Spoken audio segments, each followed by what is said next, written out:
महाले नगरात श्री दक्षिणमुखी मारुती मंदिरात जीर्णोद्धार निमित्त भव्य उत्साहात कळस व शोभायात्रा संपन्न. उद्या होणार प्राण प्रतिष्ठा सोहळा.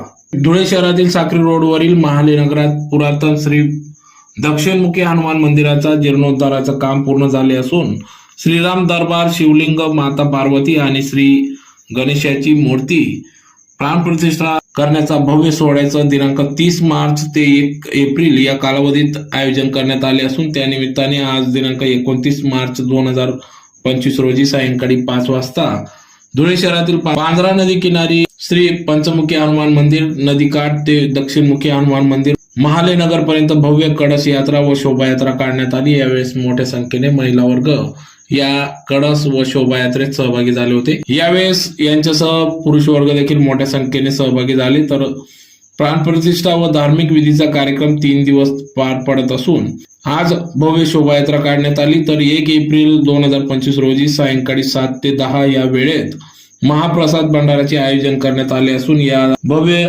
महाप्रसादाचा विधिवत पूजेचा लाभ सर्व भाविक भक्तांनी घ्यावा असे आवाहन या ठिकाणी समस्त दक्षिणमुखी मारुती मंदिर परिवाराच्या वतीने भाविकांना आवाहन करण्यात आले. तर अतिशय उत्साहात सदर कळस व शोभायात्रा उत्साहात पार पडली. डीजेच्या तालावर नाचत गाजत भक्तिमय वातावरणात सदर श्री दक्षिणमुखी मारुती मंदिराचा जीर्णोद्धार पार पडत आहे.